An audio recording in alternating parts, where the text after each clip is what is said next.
Hello everyone. आज हम एक और स्थिति के अंदर अवतल दर्पण से प्रतिबिंब बनाना सीखेंगे। ये वैसे अंतिम स्थिति है कि अवतल दर्पण से प्रतिबिंब का निर्माण हम देखेंगे जब हमारी वस्तु मुख्य फोकस एफ और ध्रुव पी के मध्य रखी हो। इससे पहले की जो हमारी वीडियोस थी उसके अंदर हमने वस्तु को अनंत और वक्रता केंद्र सी, वक्रता केंद्र ध्रुव और ध्रुव, इन सभी स्थितियों के ऊपर वस्तु को रखा और उनसे जो प्रतिबिंब बने उनका अध्ययन किया। आज अपन देखेंगे जब हमारी वस्तु ध्रुव और पी के यानी ध्रुव पी और मुख्य फोकस एफ के बीच में रखी हो तो प्रतिबिंब कैसे बनेगा। यहाँ पर इसका डायग्राम हमने पहले से बना के रखा है। अब इसकी अपने व्याख्या कर देख लेते हैं कि जब वस्तु मुख्य फोकस एफ और ध्रुव पी के बीच में कहीं पर रखी हो तो देखिए ये मुख्य फोकस एफ है और ये पी है। इनके बीच में ये बीचों बीच हमने ये जो छोटा सा तीर बनाया है ये बिंब को बताता है, वस्तु को बताता है। जब ये वस्तु की स्थिति हो तो प्रतिबिंब का निर्माण कैसे होगा। प्रतिबिंब का निर्माण जो परावर्तन के नियम है उन नियमों का पालन करते हुए होगा, जिसमें हमारे पहले की वीडियो में हम जान चुके हैं वो नियम कौन कौन से हैं। सबसे पहला नियम ये कहता है कि मुख्य अक्ष के समानांतर आने वाली प्रकाश की किरण परावर्तन के पश्चात मुख्य फोकस में से होकर गुजरती है। तो ये हमारी वस्तु है, इस वस्तु से मुख्य अक्ष के समानांतर, ये मुख्य अक्ष है, इस मुख्य अक्ष के समानांतर आने वाली प्रकाश की किरण परावर्तन के बाद मुख्य फोकस में से होकर गुजरती है। तो इस प्रकार से आपतित किरण और परावर्तित किरण हमने दर्शाई तीर की सहायता से। दूसरे नियम में हम बात यह करते हैं कि मुख्य फोकस में से होकर गुजरने वाली प्रकाश की किरण परावर्तन के बाद मुख्य अक्ष के समानांतर होती है। अब क्योंकि जो हमारी वस्तु है ये मुख्य फोकस से आगे निकल चुकी है तो अब इसलिए ऐसी कोई प्रकाश की किरण खींच पाना संभव नहीं है जो मुख्य फोकस में से होकर गुजरे। तो ये जो दूसरा नियम है इस कंडीशन के अंदर अप्लाई नहीं होगा। जब वस्तु मुख्य फोकस के ऊपर हो तब भी नियम अप्लाई नहीं होता। ये नियम तभी अप्लाई होता है जब वस्तु हमारी मुख्य फोकस के पीछे कहीं पर स्थित हो, तो दूसरा नियम इसके अंदर अप्लाई नहीं होगा।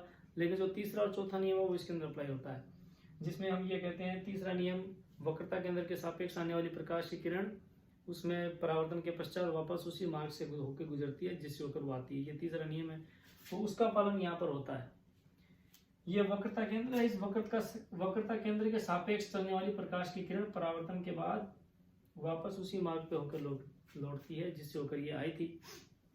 तो ये दो प्रकाश की किरणें हो गई, ये आपतित किरण और ये परावर्तित किरण। हालांकि दो प्रकाश की किरणों की सहायता से प्रतिबिंब का बनना समझा जा सकता है, लेकिन इसमें हमने जो आगे का चौथा नियम है उसको भी अप्लाई करके देखा है। ये सभी जगह लग सकते हैं चौथे नियम।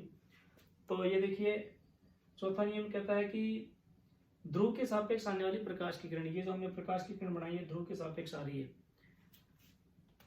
ध्रुव के सापेक्ष जब प्रकाश की किरण आती है तो एक निश्चित कोण बनाती है इसके साथ, मुख्य अक्ष के साथ। तो ध्रुव के सापेक्ष आने वाली प्रकाश की किरण परावर्तन के पश्चात मुख्य अक्ष के साथ उतना ही कोण बनाती है जितना वो आते समय बनाती है। यानी आपतित किरण मुख्य अक्ष के साथ जितने डिग्री का कोण बनाती है, परावर्तित किरण भी मुख्य अक्ष के सापेक्ष उतने डिग्री का ही कोण बनाती है जब प्रकाश की किरण ध्रुव के सापेक्ष आती हो। तो प्रतिबिंब का निर्माण हम कब मानते हैं, हम पहले भी बता चुके हैं कि परावर्तन के पश्चात दो प्रकाश की किरणें जहां पर एक दूसरे को काटती हैं वहां पर प्रतिबिंब का बनना माना जाता है। यहाँ पर हम देखें कि ये परावर्तित किरणें हैं तीनों, ये तीनों परावर्तित किरणें। इन तीनों को यदि अनंत पर पीछे की तरफ खींच भी दें तो ये एक दूसरे से दूर होती जाएंगी, कहीं पर भी मिलने की इनकी संभावना नहीं है। यानी कि इधर की तरफ कहीं पर भी इनका प्रतिबिंब नहीं बनेगा। लेकिन यदि इनको आगे की तरफ खींच दिया जाए तो ये अनंत में आगे कहीं पर जाकर प्रतीत होती है, वास्तव में मिलती नहीं, मिलती हुई प्रतीत होती है। तो ये एकमात्र ऐसी स्थिति है जिसमें जो हमारा प्रतिबिंब बनेगा वो आप देखेंगे मुख्य अक्ष के ऊपर बनेगा। मुख्य अक्ष के ऊपर बनेगा यानी कि वो एकदम सीधा बनेगा। सीधा होगा तो वह आभासी होगा, और ये भी आगे जाकर कहीं अनंत पर मिलता हुआ प्रतीत हो रहा तो इसकी स्थिति क्या होगी, अनंत पर होगी। तो इन सारी बातों को ध्यान में रखते हुए इस स्थिति के अंदर जो प्रतिबिंब बनेगा उसकी अपनी व्याख्या कर सकते हैं कि जो प्रतिबिंब बनेगा उसकी स्थिति क्या होगी। ये जो स्थिति है 5 स्थिति, इस स्थिति में जो प्रतिबिंब बनेगा वो कहां पर बनेगा, अनंत पर बनेगा। और ये जो दर्पण है इसके सामने बनेगा, अनंत पर बनेगा और कहां बनेगा, दर्पण के सामने। और दर्पण हमने ले रखा है अवतल दर्पण।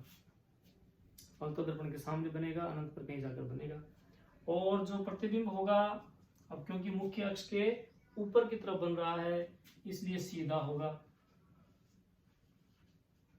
सीधा होगा तो साथ में आभासी होगा।